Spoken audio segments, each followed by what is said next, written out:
안녕하세요. 대학생 최진선 청년입니다. 하나님을 너무 사랑해서 신앙을 지키기 위해 천안에서 춘천까지 오가고 있습니다. 그 발걸음 흔들리지 않게 기도 부탁드립니다. 오늘의 말씀의 제목은 교회에 다니지 않은 이유 6번째 이야기, 예배는 꼭 교회에서 드려야 하나요? 입니다. 하나님의 말씀을 봉독함으로 하나님의 말씀을 선포하겠습니다. 요한복음 4장 20절부터 24절까지의 말씀입니다. 우리 조상들은 이 산에서 예배하였는데 당신들의 말은 예배할 곳이 예루살렘에 있다 하더이다. 예수께서 이르시되 여자여 내 말을 믿으라.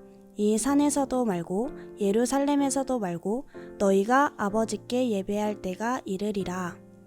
너희는 알지 못하는 것을 예배하고 우리는 아는 것을 예배하노니 이는 구원이 유대인에게서 남이라.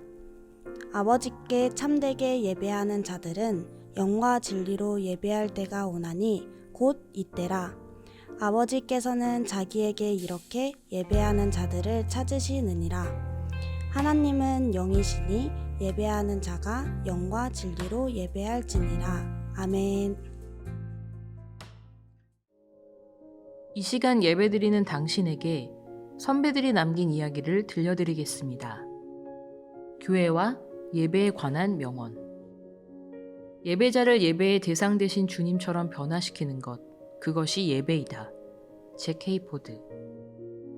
위대한 영적 법칙 중 하나는 우리는 우리가 예배하는 것을 닮아간다는 사실입니다. 톰 라이트. 우리는 예배 안에서 일상을 사는 법을 배운다. T.C. 해리슨 워런. 교회에 간다고 저절로 그리스도인이 되는 것은 아니다. 수레가 차고로 간다고 저절로 자동차가 되지 않는 것처럼. 빌리 선데이. 교회는 오직 사람을 그리스도에게로 이끌기 위해 존재한다. C.S. 루이스.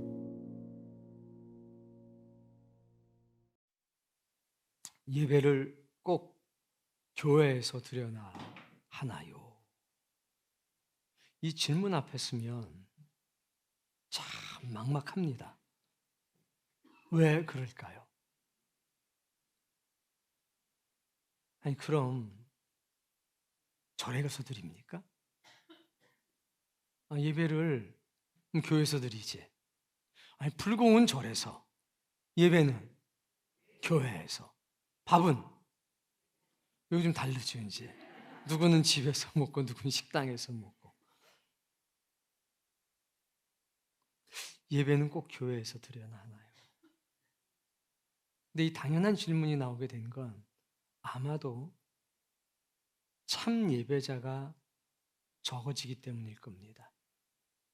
참 예배가 만나기 힘들기 때문일 겁니다. 교회가 교회로서의 영적인 역할을 잘 감당하지 못하기 때문에 이런 질문들이 나오게 될 겁니다.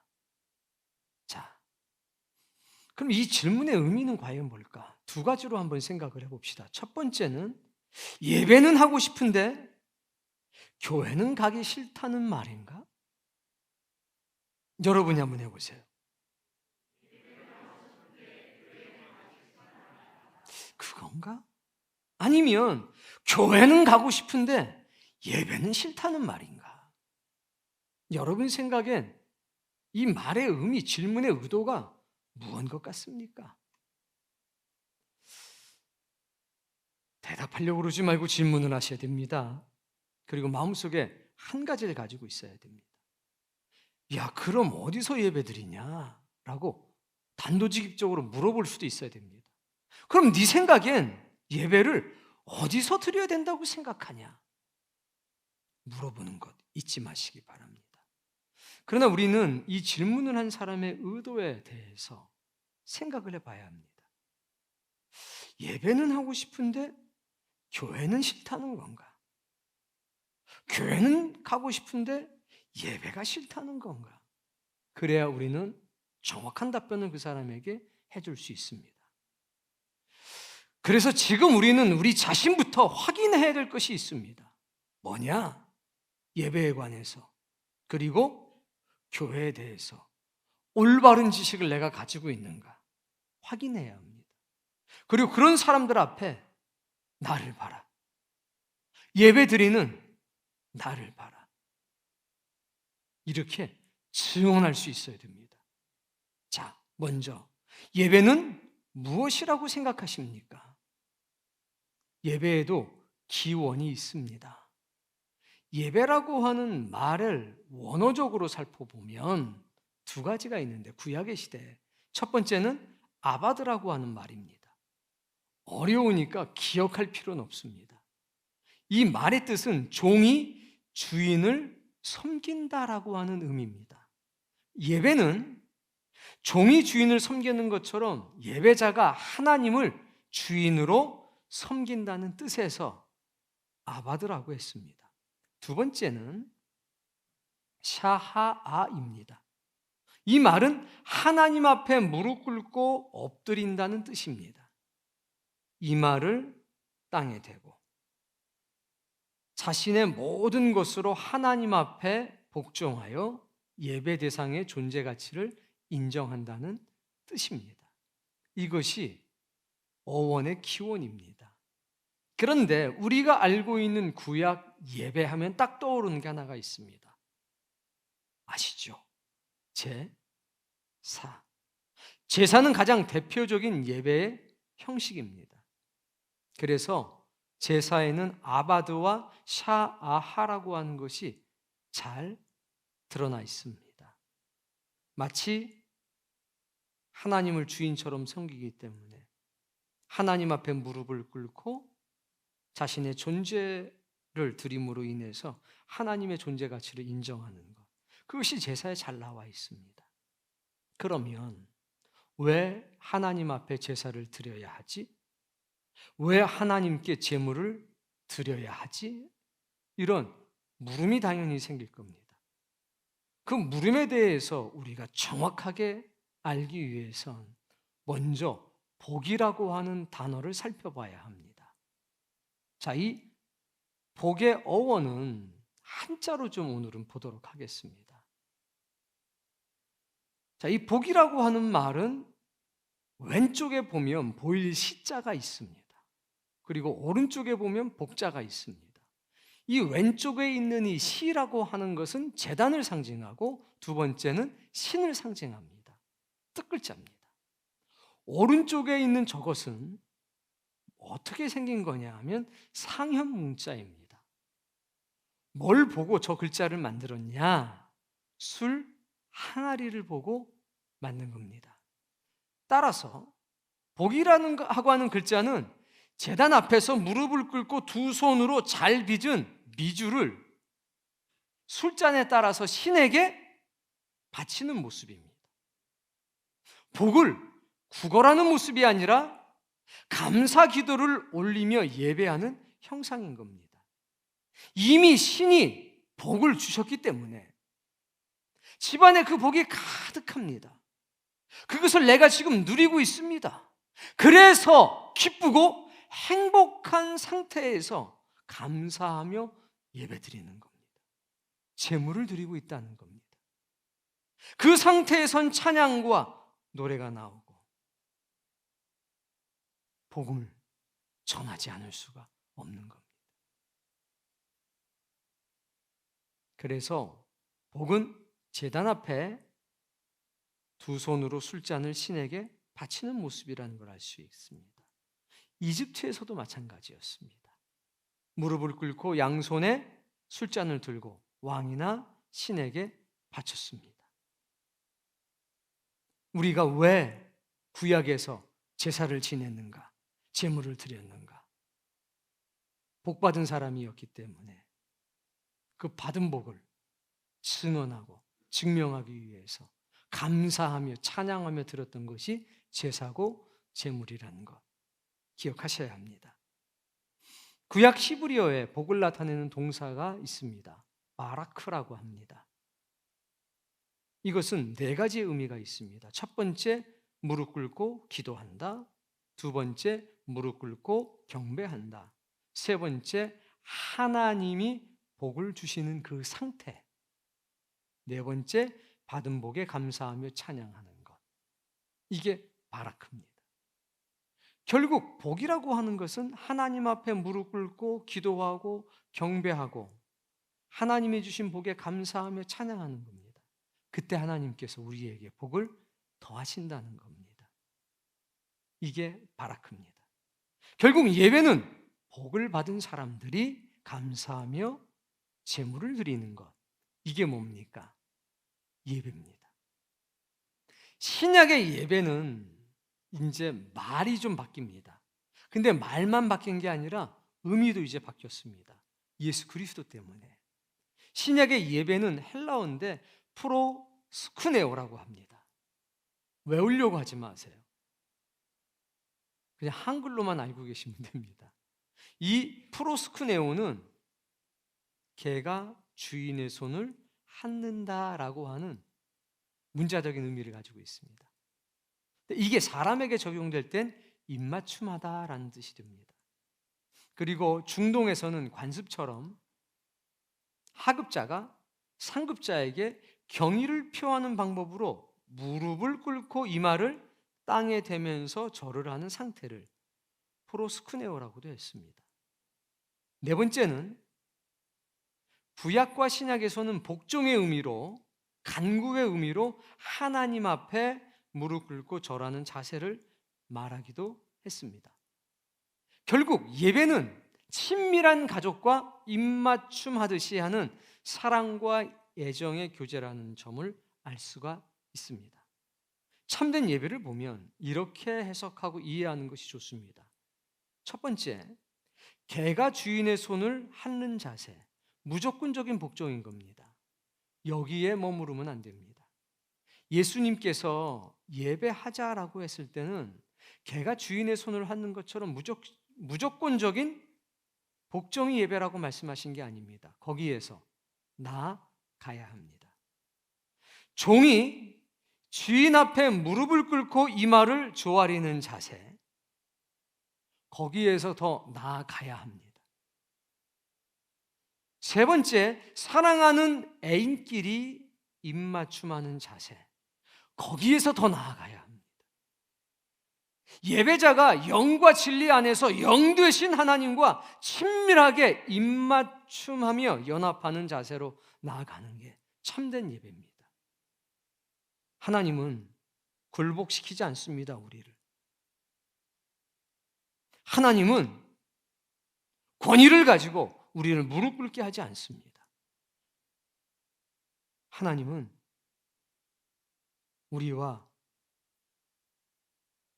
가족 되길 원하고, 그분이 아버지시라면 우리는 그분의 자녀가 되는 겁니다. 거룩한 입맞춤하기를 원하신다는 거죠. 내가 우리 애기하고 입맞춤을 하는 것처럼 하나님은 그런 입맞춤을 원합니다. 그것이 예배라고 우리 예수님이 말씀하셨습니다. 그래서 바라크나 프로스쿠네오나 그 의미는 거의 비슷합니다. 예배할 수 있다는 것은 신의 복을 받은 사람만이 누릴 수 있는 특권인 것입니다. 여기에 다시 물음표 하나가 붙을 텐데, 나는 복 받은 줄 잘 모르겠다.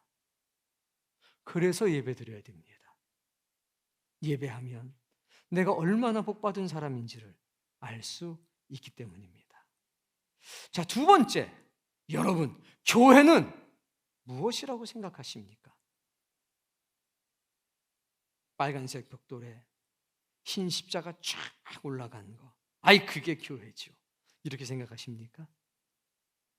아마 예배를 꼭 교회 가서 드려야 하나요? 라고 하는 질문은 아마도 교회를 예배당이라고 생각하기 때문에 그런 질문을 했을 겁니다. 따라해 봅시다. 교회는 예배당이 아니다. 교회는 예배당이 아닙니다. 예배당과 교회는 엄격하게 말하면 분리해야 됩니다. 통상적으로 같은 개념으로 쓰고 있을 뿐이지 전혀 다른 개념입니다. 교회는 건물이 아니라 사람입니다. 과거 구약에는 건물이 있었고 공간이 있었습니다. 장소로 지정도 있었습니다. 그런데 예수님께서는 그걸 무너뜨리시고 공간이 아니라, 건물이 아니라 사람이 교회라고 말씀하셨습니다. 믿는 사람들의 공동체가 교회입니다. 교회라고 하는 말은 우리가 다 아는 것처럼 에클레시아라고 하는 헬라어입니다. 문자적인 뜻은 집 안에 있는 사람을 불러서 집 바깥에서 모으는 것입니다. 즉 죄악된 세상에서 끄집어 내져서 구별되고 성별된 사람들의 모임, 즉 예수 그리스도를 구세주로 고백한 성도들의 집합체, 그것이 교회입니다. 내가 교회고, 가족이 교회고, 우리 공동체가 교회인 겁니다. 믿는 사람들이 모여서 예배하는 공간이 예배당입니다. 산에서 모여서 예배하면 그곳이 예배당이 되는 거고, 우리같이 건물 속에서 예배하면 여기가 예배당이 되는 거고, 카페를 빌려서 혹은 거리에서 예배하면 그 자리가 예배당이 되는 겁니다. 교회가 있는 자리가 뭐가 되는 겁니까? 예배당이 되는 겁니다. 이 영적 원리를 여러분이 잘 알고 계셔야 합니다.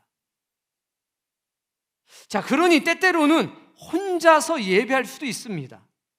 그러나 진정한 예배는 믿음의 사람들과 함께 예배할 때 그게 진정한 예배가 됩니다. 교회에서 예배한다는 것은 특정한 장소로 모이는 것이 아니라 믿음의 사람들을 만나는 겁니다. 그때 진정한 예배가 시작되는 겁니다. 꼭 교회에서 드려야 하나요? 그렇습니다. 꼭 교회에서 드려야 됩니다. 그러니까 꼭 예배는 반드시 믿음의 사람들과 함께 드려야 된다는 겁니다. 예배는 꼭 교회에서 드려야 하나요? 그렇습니다 라고 해야 됩니다. 근데 물어보기를 예배는 꼭 예배당에서 드려야 되나요? 하면 아니요 라고 해야 됩니다. 교회 의미를 우리는 알고 있으니까. 그러니까 예배는 반드시 교회에서 드려야 합니다. 믿음의 사람들과 함께 드려야 된다는 겁니다. 교회는 사람이니까, 그리고 한 사람이 아니라 믿음의 공동체니까. 그래서 예배는 꼭 어디서? 교회에서 드려야 합니다. 그러니까 예배당의 개념과 분리시켜야 된다는 것을 기억하십시오. 불공은,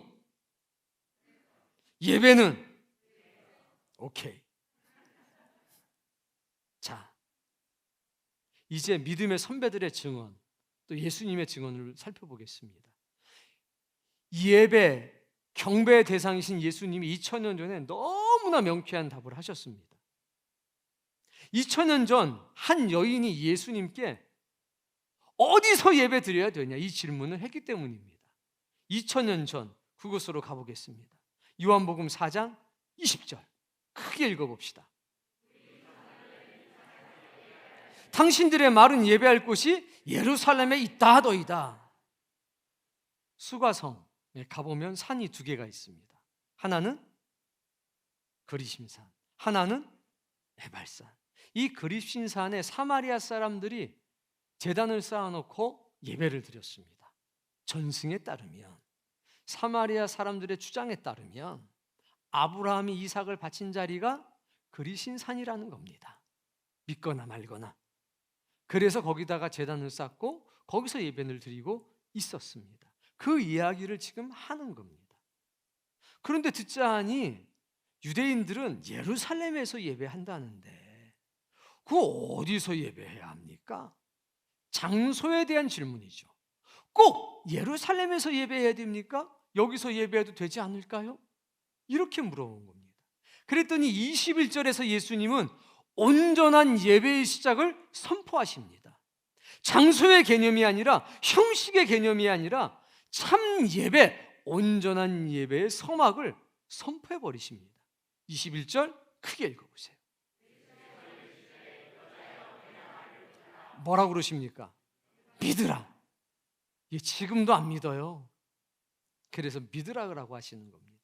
이 산도 아니고 예루살렘도 아니고 아버지께 예배할 때가 이른다.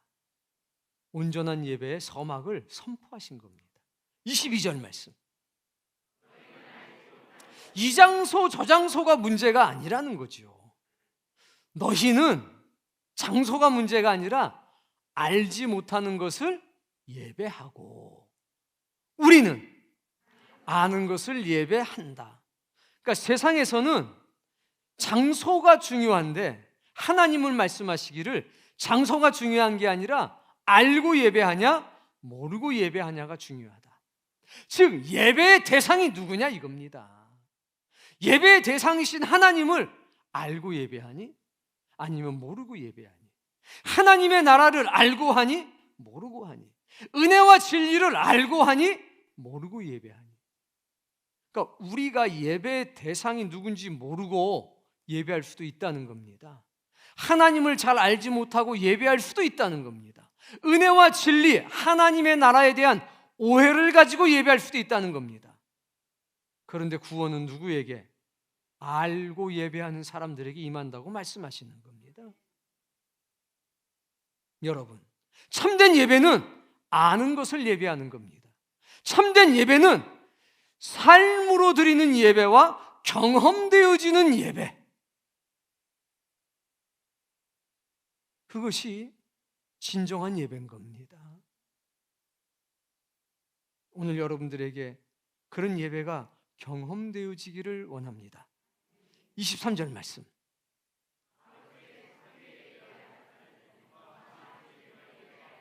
참 예배자들은 재물이 아니라, 특정한 장소가 아니라 영과 진리로 예배한다. 바로 지금부터다 라고 예수님이 선언하시고 선포하셨습니다. 그리고 아버지께서는 그런 예배자들을 찾는다라고 하셨습니다. 이때부터 예배의 가장 중요한 요소는 바뀌었습니다. 재물에서 말씀으로 바뀌었어요. 재물에서 말씀으로 가르치고 배우는 것이 예배의 핵심이 됐습니다. 정결한 재물을 가지고 와서 하나님께 예배를 했었습니다. 조금 전까지. 근데 예수님이 지금부터는 아니다. 정결한 재물을 가지고 와서 하나님께 예배 드렸었는데 지금부터는 재물이 아니다. 정결한 영혼을 가지고 와서 하나님의 말씀을 배우는 것이 예배의 핵심이다. 이렇게 선포하시고 선언한 것입니다. 여러분, 정결한 영혼을 가지고 와서 하나님께 예배해야 합니다. 정결한 재물이 아니라 정결한 영혼을 가지고 와야 합니다. 그럼 하나님께서 진리를 준비해 두셨다가, 살아있는 하나님의 말씀을 준비하셨다가 우리에게 쏟아주십니다. 그전에는 제주가 있어야 됐습니다. 그리고 재물이 있어야 됐습니다. 그리고 제사장이 있어야 했습니다. 특정한 장소로 가야만 했습니다. 근데 이제는 우리는 정결한 영혼을 가지고 하나님께 나아갑니다. 그럼 하나님이 주의 종을 준비해 두십니다. 그리고 성령님께서 진리의 말씀을 준비해 두십니다. 이것이 예배의 핵심이 된 겁니다. 정결한 영혼이 무엇이냐? 하나님의 말씀으로 정화된 영혼, 하나님의 말씀으로 자신의 일상을 채우는 삶을 사는 사람이 정결한 영혼의 소유자입니다.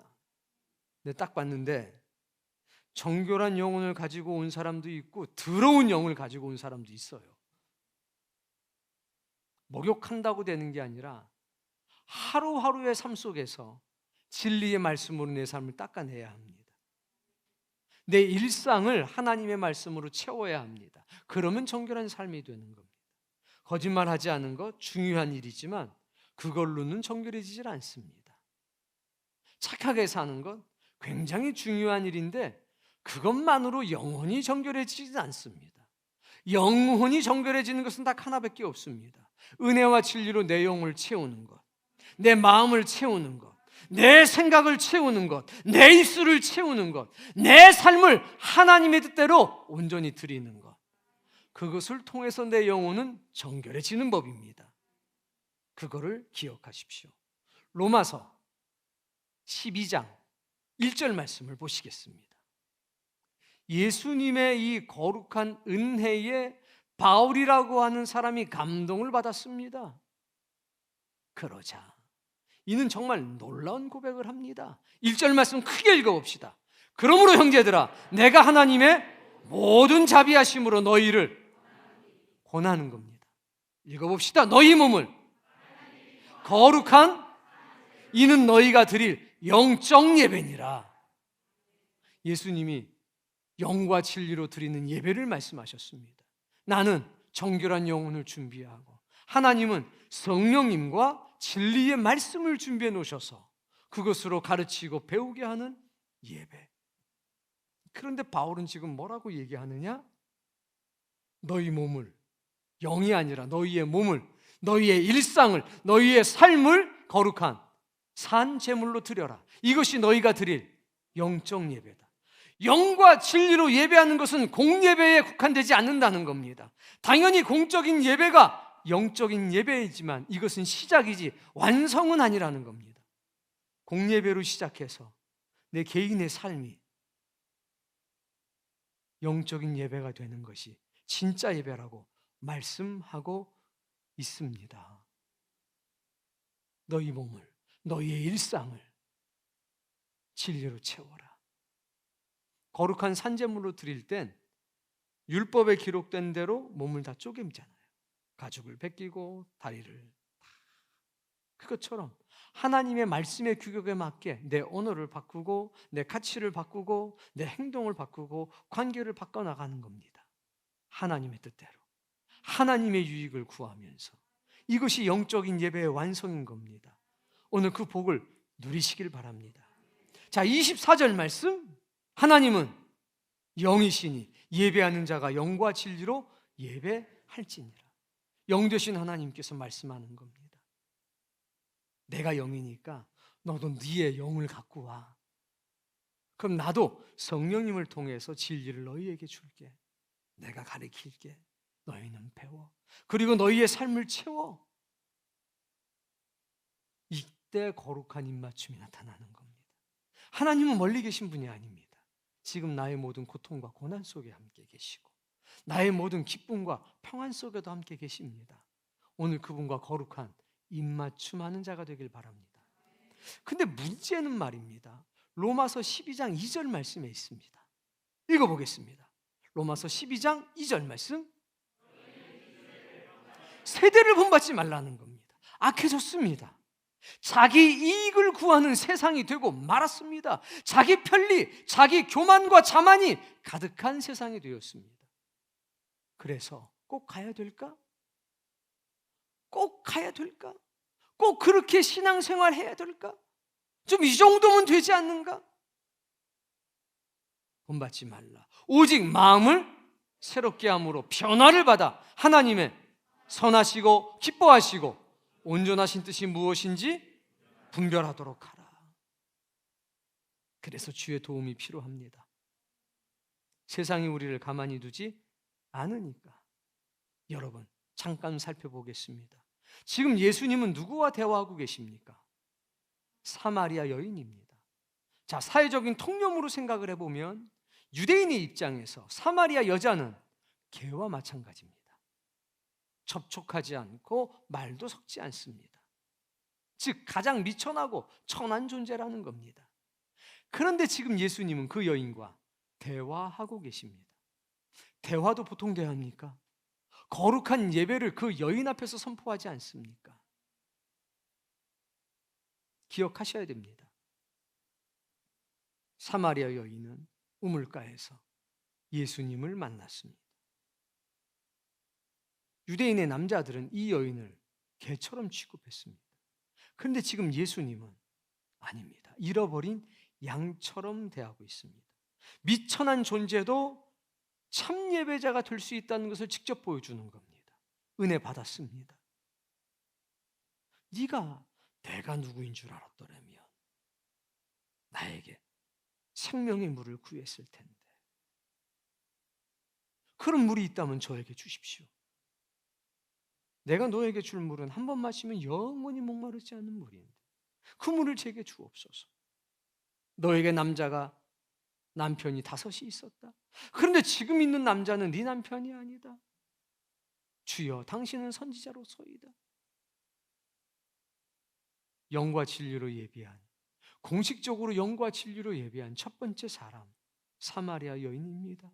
주님과 함께 거룩한 입맞춤을 하고 있는 겁니다. 그의 일상은 변화됐습니다. 물동이를 내버려 둡니다.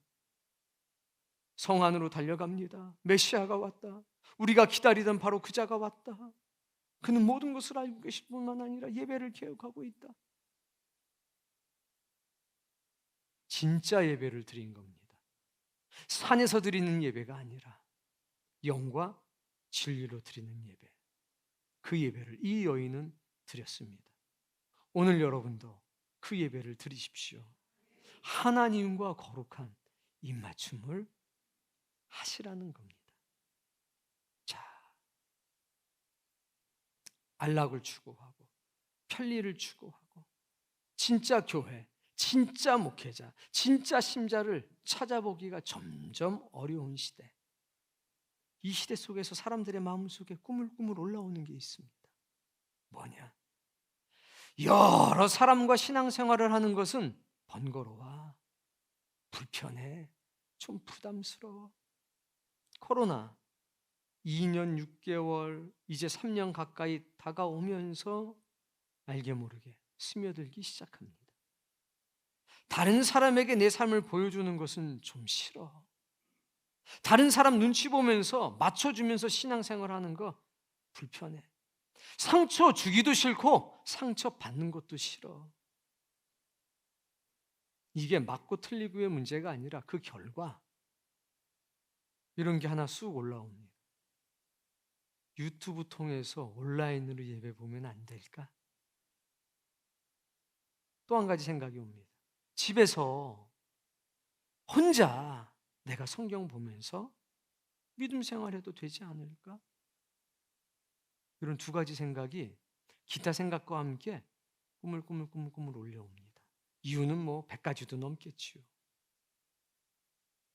그러나 한번 믿음의 선배들의 말을 한번 들어봅시다. 잭 헤이포드는 이렇게 얘기했습니다. 예배자를 예배의 대상 되신 주님처럼 변화시키는 것, 그것이 예배다. 유튜브로, 방에서 혼자 성경을 보면서 예배의 대상 되신 예수님처럼 변화가 나타날 수 있을까요? 그 능력이, 그 힘이 과연 혼자 홀로 예배 드리는 사람에게 있을까요? 바울은 그런 능력이 없어서 함께 예배했을까요? 베드로에겐 그런 능력이 없어서 함께 예배했을까요? 은혜와 진리가 충만한 말씀을 가르치고 배울 때 이 역사는 나타나는 겁니다. 그게 영과 진리로 예배하는 것이라고 우리 주님이 말씀하지 않았습니까? 톰 라이트는 뭐라고 말했습니까? 위대한 영적 법칙 중 하나는, 읽어보세요. 우리가 하나님을 예배하면 하나님을 닮아간다는 겁니다. 우리는 예배할 때 하나님과 예수 그리스도를 더욱 더 깊이 알아가게 됩니다.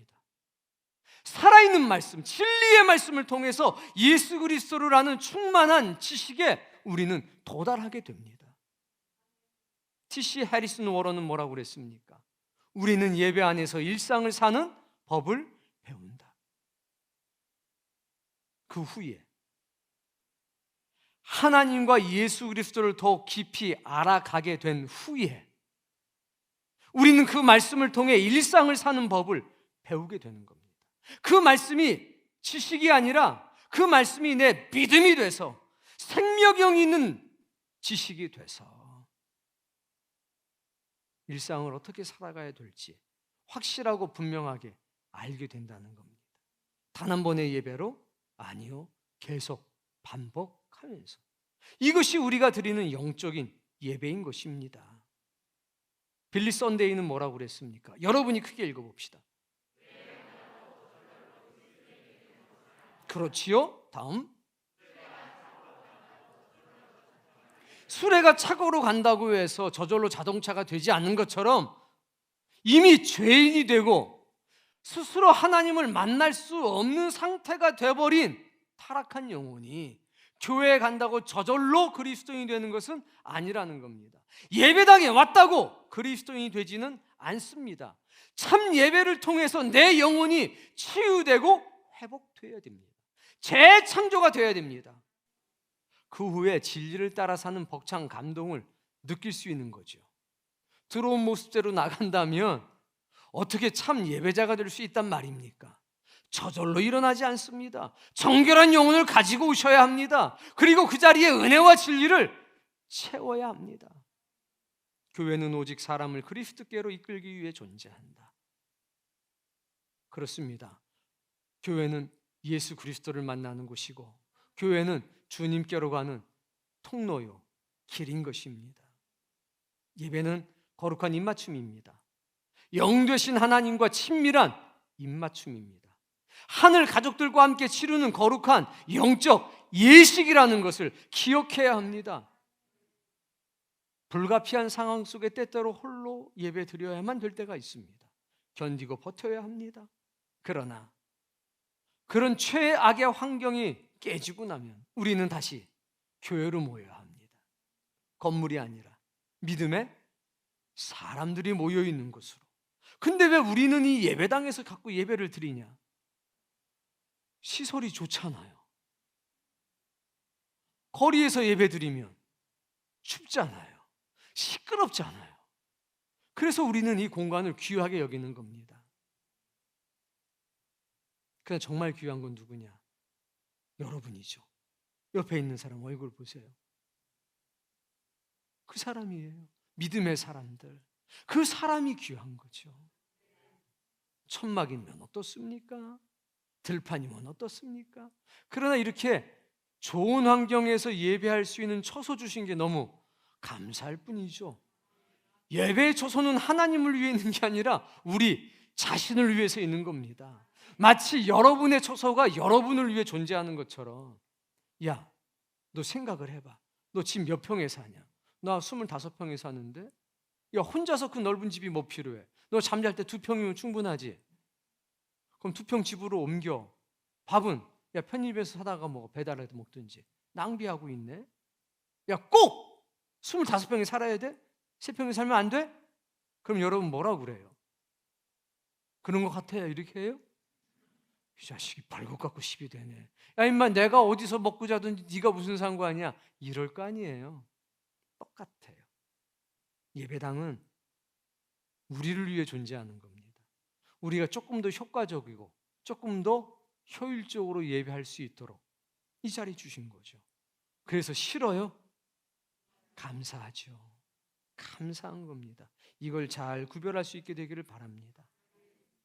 집에서 예배하든 야외든 예배당이든 상관없습니다. 그러나 반드시 알아야 할 것이 있습니다. 예배하는 장소에 반드시 있어야 할 것이 있다는 겁니다. 말씀을 전하는 하나님의 종 반드시 있어야 합니다. 하나님의 백성 반드시 있어야 합니다. 그리고 성령의 임재가 있어야 합니다. 믿음의 길은 혼자 걸어갈 수 없습니다. 그래서 하나님의 종이 있고 하나님의 백성이 있고 성령의 임재가 있다면 예배당도 괜찮고 집도 괜찮고 야외도 괜찮습니다. 하나님이 세운 목자와 주님의 양인 하늘의 백성, 지팡이와 막대기 같은 진리의 말씀, 감사의 찬양이 그 자리에서 넘쳐나야 합니다. 이 세상은 하나님의 사람을 가만히 두지 않습니다. 함께 기도하며 주님의 은혜와 진리로 무장하지 않으면 버틸 수도 없고 견딜 수도 없습니다. 당연히 이길 수도 없습니다. 예배는 하늘의 복을 받은 사람이 하나님께 감사하며 무릎을 꿇는 것입니다. 그리고 감사의 찬송을 하는 것입니다. 예배는 하늘 가족이 모여서 하나님과 친밀하고 깊은 관계를 맺어가는 겁니다. 거룩이 사라지는 시대, 사랑의 마음이 사라지는 시대, 헌신과 희생이라고 하는 단어가 박제화되어 버린 그런 시대에 우리가 살고 있습니다. 이때야말로 살아계신 하나님께서 참 예배자를 찾는 시간이 아닐까요? 참된 예배를 통해서 예배의 대상이신 예수 그리스도를 온전히 아는 지식에 이르기를 원합니다. 참된 예배를 통해 예배의 대상이신 예수 그리스도를 닮아가기를 바랍니다. 참된 예배를 통해 일상을 사는 법을 배우는 참된 예배자가 되시길 바랍니다. 교회에 간다고 저절로 그리스도인이 되는 것은 아닙니다. 참 예배자로 살아갈 때 비로소 참된 그리스도인이 되는 것입니다. 여러분 자신이 먼저 은혜 가운데 서야 합니다. 그리고 우리 자신이 참 예배자로 우뚝 서야 합니다. 그리고 나를 봐. 예배에 대한 열정이 사라져버린 사람, 예배의 감격이 사라져버린 사람들에게 나를 보라고 해야 합니다. 하나님과 거룩한 입맞춤하는 나, 그리고 그 거룩한 입맞춤을 일상의 삶으로 연결해 가는 나. 여전히 부족하지만, 여전히 연약하지만 주의 옷자락을 붙들고 살아가는 나, 그런 사람을, 하나님을 지금도 찾고 계십니다. 하나님, 오늘 우리가 이 놀라운 복을 누리게 하옵소서.